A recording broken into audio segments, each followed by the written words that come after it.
Assalamualaikum warahmatullahi wabarakatuh, everyone in the show for tonight. These days, our education system recently have been very concerned about the issues regarding school dropouts and low achievers in our beloved country, Malaysia. I'm Shahrazim bin Yaakob, your host for tonight's show, and we'll be having sharing session with educator. Before that, we also have a few TESL students from MSU College Kota Bharu in the audience that will be asking some questions to our lovely guest for tonight. Tonight, we will be talking about the issues regarding school dropouts and low achievers in Malaysia. To better understand these events, we will talk with Nurul Izyani binti Yaakob, who is an English teacher from Sekolah Kebangsaan Kampung Empela, Kota Samaran, Sarawak. Hi, Teacher Izyani. Nice to meet you. Hello, everybody. Thank you. Thank you very much for having me tonight. It is really a pleasure discussing with all of you this issue. I hope we can talk about this issue deeply later. Thank you so much for having me. Okay, thank you, Teacher Izyani. And before that, let's take a look at her previous education. First of all, she went to SK Menggabang Teliput, Kuala Terengganu for her primary education. And then she went to SMK Complex Menggabang Teliput, Kuala Terengganu as secondary school and took her SPM there. And for tertiary level, she further studies at Institute Perguruan Batu Lintang, Kuching, Sarawak as a teacher trainee, and also she got her bachelor in education, TESL at University of Otago, Dunedin, New Zealand. And without further ado, let's move on to the Q&A session that will be answered by Teacher Izyani. So, okay, Teacher Izyani, for the first question, and actually, we are quite curious that why some of the schools are having so much trouble to handle the school dropouts and the low achievers. Okay. First of all, questions about troubling handling to handle the school dropout and low achievers is quite a heavy issue to discuss. But at the same time, in my opinion, dropping out of educational system is a serious individual, familial, educational, and social problem. It is a complex process influenced by a large number of factors. Okay. Nevertheless, it is a phenomenon that takes place in school, and different schools, I believe, have different factors can serve as risk or protective factors. Okay. What I believe is, why is it so much trouble to handle the school dropout and the low achievers in school? Is probably because all school strive to prepare all students for post-secondary education, work, and life after high school. Therefore, there are too many students leave school without earning a diploma. This is probably due to a lot of things to do in order to help them, and worst, students did not give cooperation to the school about their decision of dropping out. I hope that answers. Oh, thank you, Teacher Izyani, for your answer, for your explanation about that. So that we can understand why some of the school having so much trouble to handle the school dropouts and the low achievers, right? And then let's move on to the next segment. Is that can we open up the Q&A session right away to the audience? And so anyone can volunteer. Who's going to ask Teacher Izyani first? May I volunteer first, Shahrul? Yes, you may. Okay. Assalamualaikum and hi to Teacher Izyani and all of my course mates tonight. So my name is Niknor Ain binti Haizul, known as Aind. So firstly, I would like to express my gratitude to Teacher Izyani as she agrees to be our guest for tonight. To be honest, I felt so delighted for your present. To begin with, I have one inquiry in my mind. So in my opinion, it is not always easy to make development in society, especially among elementary school students. So it normally happens over a long period of time. So, however, the slow and steady pace of societal improvement is inadequate in today's era. So, as an educator, what do you think of the basic concept of school as a social system? Thank you for the questions, Norain. It is really a pleasure to have that questions actually, because we are in this education field. The basic concept of school as a social system is a crucial element that you need to know as an educator. Okay, so in my opinion, the basic concept of school as a social system is there exist in schools the basic features of the social system, which are interaction of multiplicity of individuals. Okay, and we need to have a regular interaction between school communities and also the individuals with different roles, and also able to interact with each other with a view to attain the school goals. That is the basic concept of school as a social system, the interaction between the school community. Oh, okay. Thank you for the sharing, teacher. I believe all of us understood from what have you explained just now. Thank you. Okay, thank you, Ain, for your questions. Can we have other students to ask our lovely teacher? May I ask a question? Yes, you may. So hello everyone. My name is Farakila binti Skipli. You can just call me Farah. So my question to teacher Izani is that dropping out of school has long been viewed as a serious educational and social problems, right? So in your opinion, is school dropout a social issue? Definitely. Thank you for the question, by the way. Yes, definitely. A school dropout is a social issue. Okay, why I say this? This is because dropping out of educational system is a serious individual, familial, educational, and social problem. It is a complex process influenced by a large numbers of factors. Okay, nevertheless, it is a phenomenon that takes place in school, and different school factors can serve as risk or protective factors for them. Yes, it's a social issue. All right. Thank you, teacher. All right. Can we have the next students to us? We can you can ask teacher right away after the previous previous students that asked the question. Yeah, let's move on to the next students. Can I go next? I'm eager to ask these questions actually. Okay, so I believe that socialization skills play a really significant role in determining the success of an individual. Building up these social skills are very necessary from a very young age to obtain a better result in the future. So, school is one of the very first social places that we encounter early in life. A child gets to test his or her social skills in a school and also get to experience an excellent social environment through the schools. Am I right? So, hence, what do you think role of school in social development of a child? Okay, thank you for the questions again, Norain. That is a good questions actually, because as an educator, we need to know the role of school in social development of a child.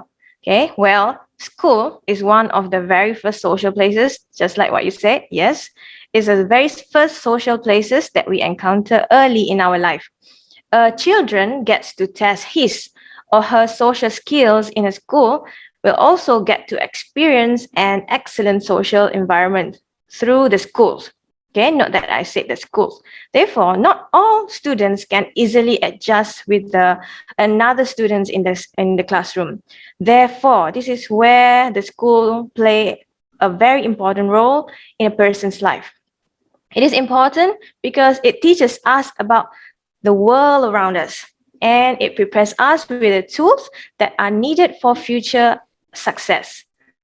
School's role in influencing child development begins as early as preschool, and it continues through the childhood of a student. That is what I believe of the role of the school. Okay, thank you, teacher. That's a great session, by the way. Thank you. Okay, can we have next audience to ask our teacher? I'll be next. So, hello, my name is Nur and Sofia binti Abdullah. You can call me Sophia. So, my question is in these days, many students do drop out of school. In 2014, the dropout rate for primary education for Malaysia was 8%, and Malaysia's dropout rate for primary education fluctuated substantially in recent years. So, what do you think? Which students are likely to drop out, and what are the reasons or causes of these problems? Okay, first of all, hi Sophia. Thank you for the questions. Students are likely to drop out, and yes, there are causes to this problem. Okay, the fact that so many students never complete school has a deep and wide-ranging impact on the education itself. I believe that there are few factors that could be the causes of this problem, okay, which I believe everyone is aware of, is which when there is a strong link exists between poverty and high school dropout rates. Okay, from what I have read previously, students from low-income families drop out of high school 5 times more than students from high-income families. Okay, so poverty is the main cause why students dropping out of school. Okay, other than that, I believe that a student who does not fit in the classroom mold or who falls behind for some reason is more likely to lose motivation when it comes to high school and decided to give up altogether. But it is not just about the money though. The current situation that we have in our country nowadays can also be seen through students' social media. Do you know what I mean? Many students have at least a social media account, and we can see many of them have gained thousands, hundred thousands, or even millions of followers following their social accounts. Let's just not mention the name of the apps or what social media it is. And many of them think that that's one of the way of making money, even when they are still studying. And so it leads to their dropping out decision where they have lost such interest in going to school when they have another easier opportunity to take them out of poverty. Okay, thank you for your great answers, teacher. Yeah, I hope Okay. it answers your questions. Okay, may we have the next question from the audience? I want to ask a question. You elaborate about the causes of school dropout, right? So when it happened, what impact does it have to society? Thank you for the question, Farah Akila. It's actually good that we need to think about the impact, as dropping out of high school actually severely limits the chances of future success for far too many children. It deepens and continues the cycle of poverty into future generations. Receiving a good education is the lifeline by which many youth can lift themselves out of poverty. Facing the high school dropout dilemma will require commitment and investment in high quality early childhood education, attention to social and emotional learning. And I believe continual monitoring of students' attendance and academic progress, intensive instruction for those falling behind, and using alternatives to school push out fostering a positive school climate and engagement with parents, families, and communities, and all that give a big impact on the society because it involves everyone. It involves the school, the parents, families, and the communities. Yes, that is why the impact is so high that dropping out of school is actually severely limits the chances of future success for far too many children. All right. Yeah, Thank you for sharing, teacher. thank you. Okay. Do we have any other questions from the audience? I would like to go next. Oh, Okay. hello. Hi, Assalamualaikum. My name is Farhana, and you can call me Hana. Okay, so we know that school safety needs to be examined in terms of both physical and psychological safety. Just because a school is free from violence, it doesn't necessarily mean it provides a safe environment, right? Like students may worry about their safety even though they do not face any danger from violence or bullying. From my point of view, I think that safe schools are those where students do not experience fear or anxiety of any danger that can weaken their cognitive ability and restrict the learning process. So my question is, do you think that safe schools play a big role in preventing students from dropping out of school? Okay, first of all, thank you so much, Hannah, for a great question. Okay, yes, definitely. I think safe school plays a big role in preventing students from dropping out of school because safe school promotes the protection of students from violence and so on. It is also linked to improve students and school outcomes. So, in particular, emotional and physical safety in school are related to school academic performance, I mean. So at the same time, students who are victims or of physical or emotional harassment at risk for poor attendance. Okay, they have caused failure and dropout. Okay, the dropout. So programs like this, the Safe School, is to support their character education and learning about social and emotional skills, which can substantially improve students' physical and emotional safety. So this includes fostering emotional support between peers and staff, preventing hate speech, and implementing programs that teach social emotional skills such as conflict resolution, anger management, and also, I believe, positive communication. Okay, thank you so much for the explanation. Interesting. Thank you. I hope it helped. And can we have next question from the audience? I have one more question. Dropping out is the result of years of learning challenges, failures, and wrong turn for some graduates. Thus, for them, dropping out is about frustration and seeing no link between academic life and life outside of school. So, in your opinion, how can we solve the problem of school dropout? Okay, thank you for the questions. Actually, this problem is universal and we need to think about this together.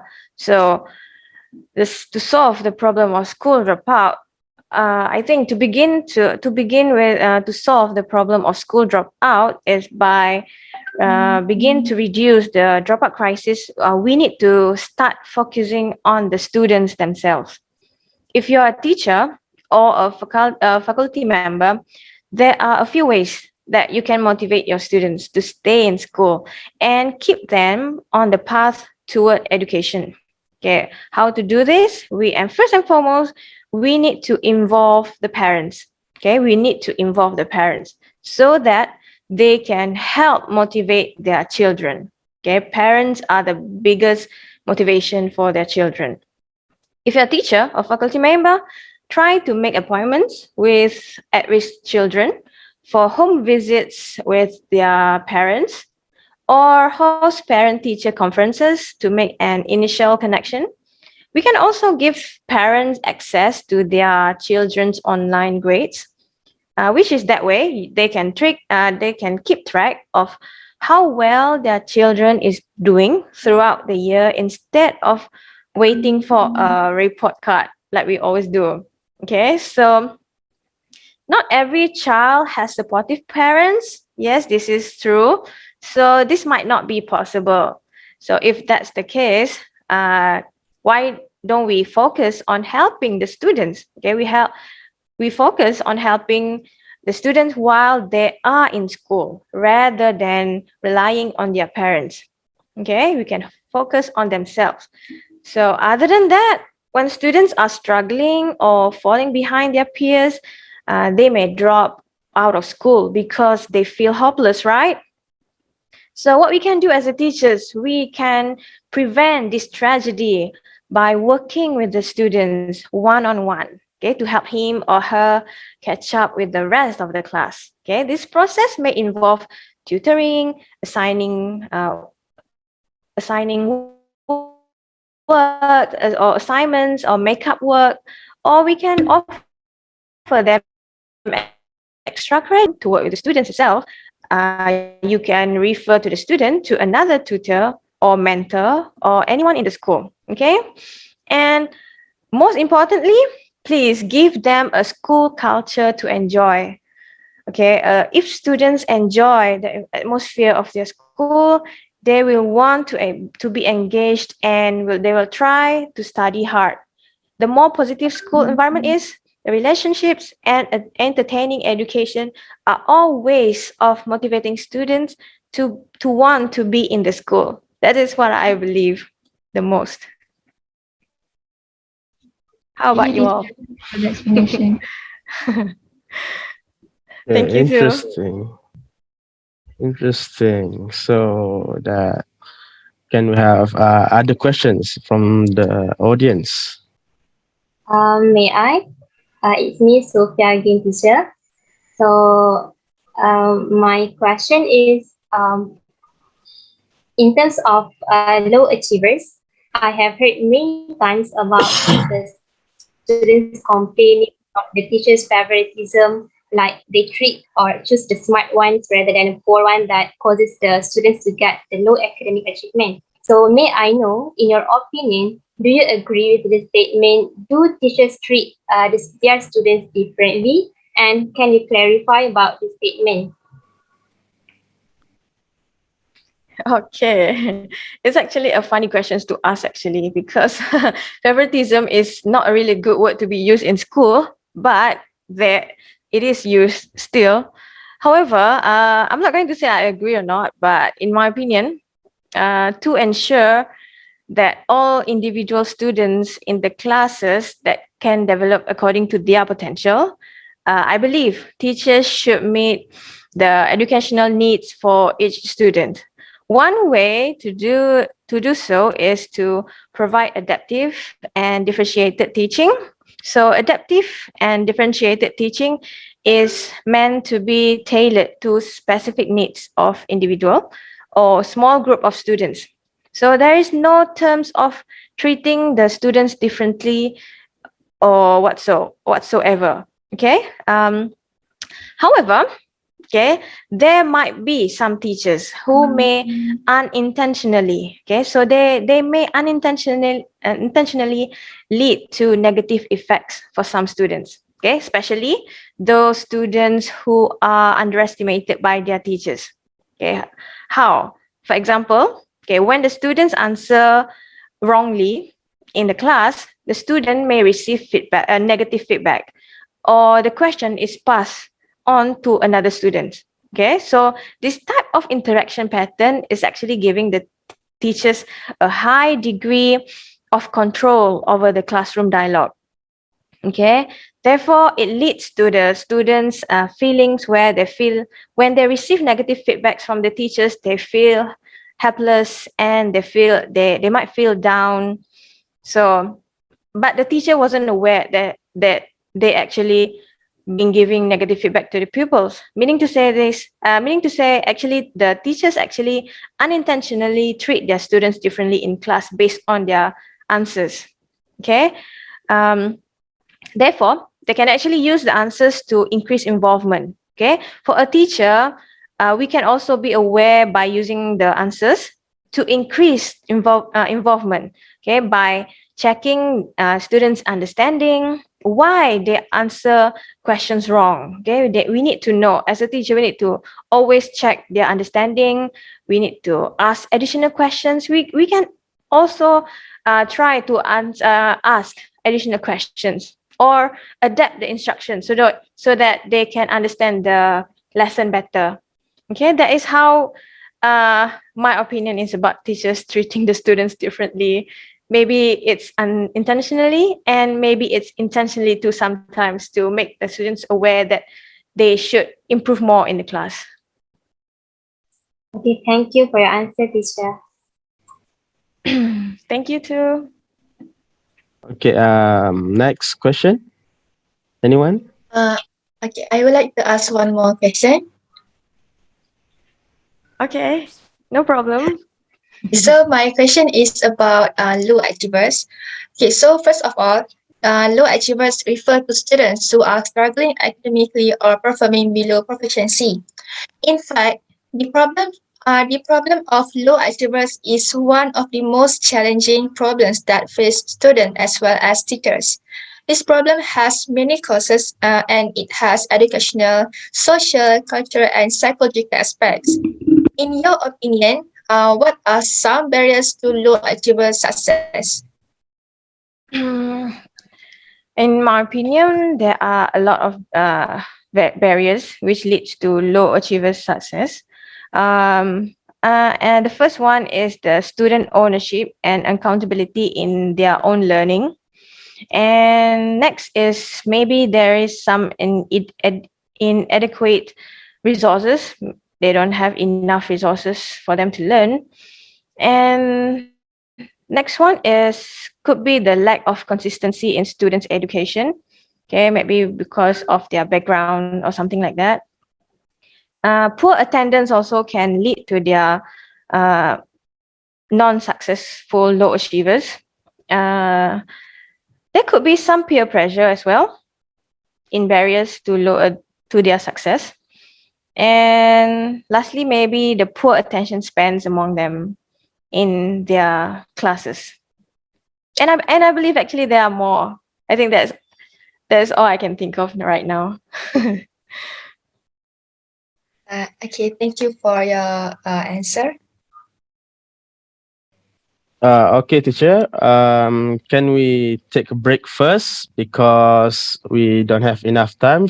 See, we got 4 minutes left, so we don't have enough time to ask you. And we have one last question after this, and we will have another Zoom session just for a while because this is the last segment, the last question. I mean, okay. Can we, teacher? Okay, yeah, sounds good. Okay.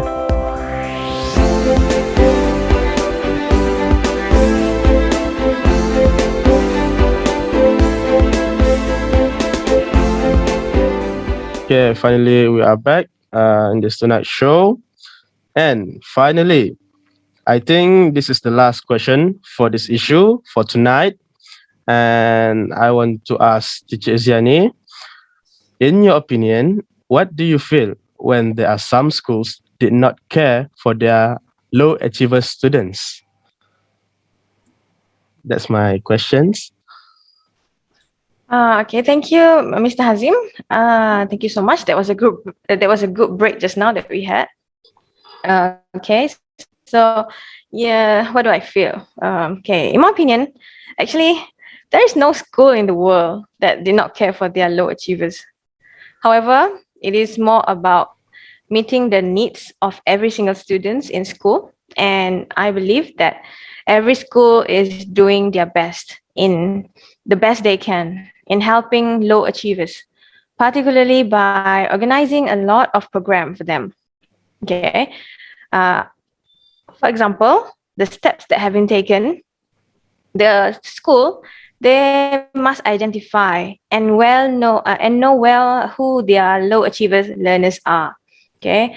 Um, well, basically, there are learners who usually lack basic knowledge of skill.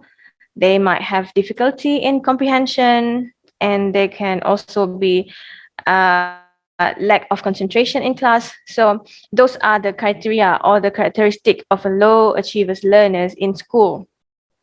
So actually, the schools really care for their low achiever students because most teachers in that particular school will change their attitudes towards the low achievers learners once they are identified.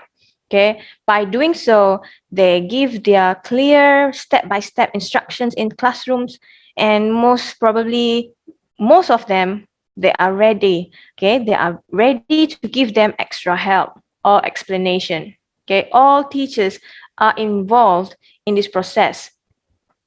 And what I really believe is all teachers and all the educators in this education system, we are all trying our best to motivate them all the time using all possible ways.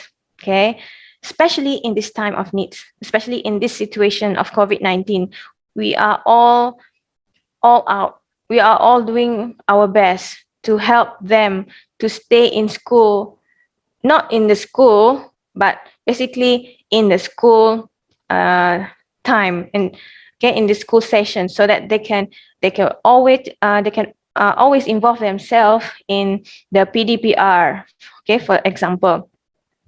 So yes, all schools actually really care about their low achiever students because what I know, in my opinion, in my experience myself as a teacher, all schools will have different type of lesson to be given this for the students in the different levels of needs. Okay, in my class, for example, I have group A, group B, and group C pupils based on their own level. And every time I give them a PDPR lesson, I will give them the lesson according to their level of learning in the class so that they will feel comfortable doing what they're best in, okay, what they're best at.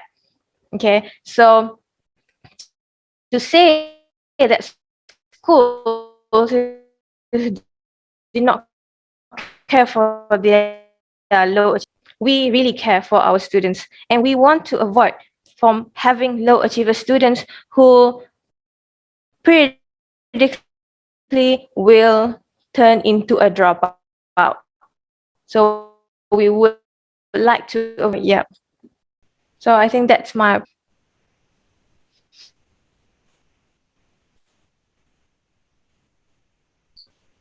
So I think that's my. Okay. Cheryl, are you there? Okay. Sorry, my internet connection is unstable. Okay. Thank you, Teacher Zeni, for your crystal clear explanation about the questions. And No well, wonder. I think that we have come to the end of the show because we don't get enough time with us tonight. We would like to apologize if there are any inconvenience throughout this segment. And we hope that all of you understand what this issue is about.